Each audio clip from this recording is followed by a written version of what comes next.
नमस्कार, मी ऋतुजा कदम।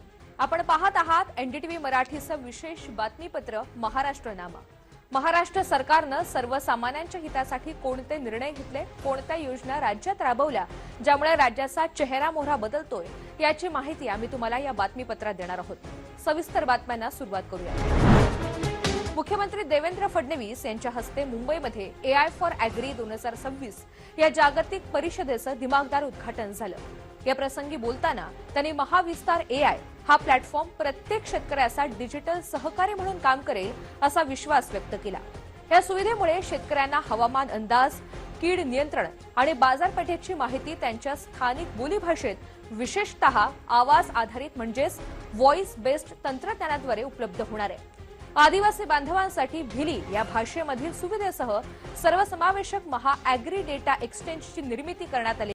यामुळे शेतीमालाची निर्यात क्षमता आणि जागतिक स्पर्धात्मकता वाढण्यास मदत होणार आहे। एक प्रकारे महाविस्तार हा शेतकऱ्याचा पर्सनल एजंट आहे। पुढच्या काळामध्ये प्रत्येक शेतकऱ्याला त्याला हवं त्या प्रश्नाचं उत्तर मिळेल, हवं ते मार्गदर्शन मिळेल। एक प्रकारे कुठल्या तरी ॲग्रिकल्चर कॉलेजच्या स्टुडंटला ज्या प्रकारे एखादा प्राध्यापक कुठल्याही प्रश्नाचं उत्तर देऊ शकतो तसं ते उत्तर कुठल्याही शेतकऱ्याला आपल्या मोबाईलवर मिळेल। केंद्रीय राज्यमंत्री डॉक्टर जितेंद्र सिंग आणि उपमुख्यमंत्री सुनेत्रा पवार यांच्या उपस्थितीत पार पडलेल्या या सोहळ्यात विविध नाविन्यपूर्ण AI प्रणालींचं लोकार्पण करण्यात आलं। महाराष्ट्र शासन आणि युनिव्हर्सिटी ऑफ ब्रिस्टल यांच्यात मुख्यमंत्री देवेंद्र फडणवीस यांच्या उपस्थितीमध्ये विधान भवन इथे ऐतिहासिक सामंजस्य करार करण्यात आला। या करारानुसार मुख्यमंत्री आणि युनिव्हर्सिटी ऑफ ब्रिस्टल शिष्यवृत्ती योजना सुरू करण्यात येणार आहे। गुणवंत विद्यार्थ्यांना शुल्क माफीसह उच्च शिक्षणाची संधी मिळणार आहे। आर्थिक किंवा सामाजिक पार्श्वभूमीचा अडथळा न येता प्रतिभावान विद्यार्थ्यांना जागतिक दर्जाचं शिक्षण उपलब्ध करून देणं हा या योजनेचा मुख्य उद्देश आहे। जागतिक बाजारपेठेतील बदल लक्षात घेता महाराष्ट्र राज्य आर्टिफिशियल इंटेलिजन्स आणि सेमीकंडक्टर क्षेत्रात क्रांती घडवण्यासाठी सज्ज असल्याचं मुख्यमंत्री देवेंद्र फडणवीस यांनी NASSCOM technology and leadership forum 2026 मध्ये स्पष्ट केलं।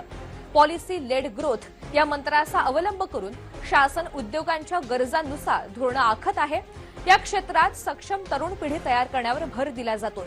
शेती क्षेत्रात महाविस्तार AI यासारख्या प्लॅटफॉर्ममुळे शेतकऱ्यांना हवामान अंदाज आणि बाजारभावाची अचूक माहिती मिळून शेती अधिक तंत्रज्ञान आधारित होतीये।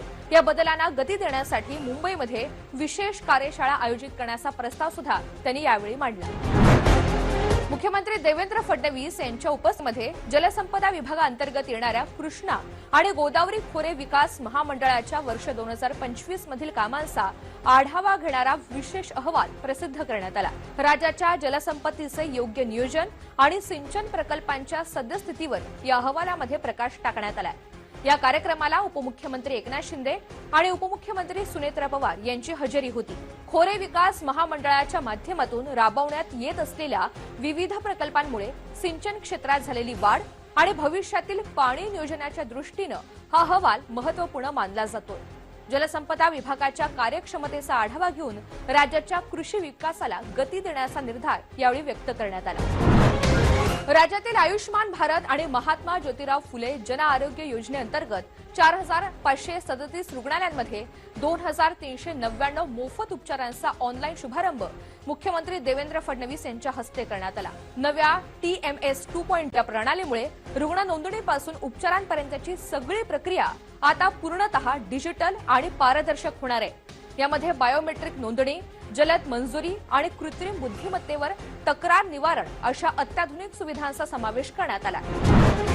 महाराष्ट्रात इलेक्ट्रॉनिक्स उत्पादनांना मोठी चालना देण्यासाठी मुख्यमंत्री देवेंद्र फडणवीस यांच्या उपस्थितीमध्ये इव्हॉल्व 3 होल्डिंग्स यासोबत महत्त्वपूर्ण सामंजस्य करार करण्यात आला। या 600 कोटी रुपयांच्या गुंतवणुकीमधून नवी मुंबई, पुणे आणि नागपूर इथे लॅपटॉप, टॅबलेट आणि अन्य इलेक्ट्रॉनिक्स उपकरणांचे उत्पादन प्रकल्प उभारण्यात येणार आहेत। या प्रकल्पामुळे राज्यामध्ये 1075 पेक्षा अधिक रोजगारांच्या नवीन संधी निर्माण होणार असून माहिती तंत्रज्ञान क्षेत्रामध्ये राज्याचं स्थान अधिक बळकट होणार आहे। तर या होत्या या आठवड्याच्या महत्त्वाच्या बातम्यांचा आढावा। पुन्हा भेटूयात पुढच्या आठवड्यात। नमस्कार।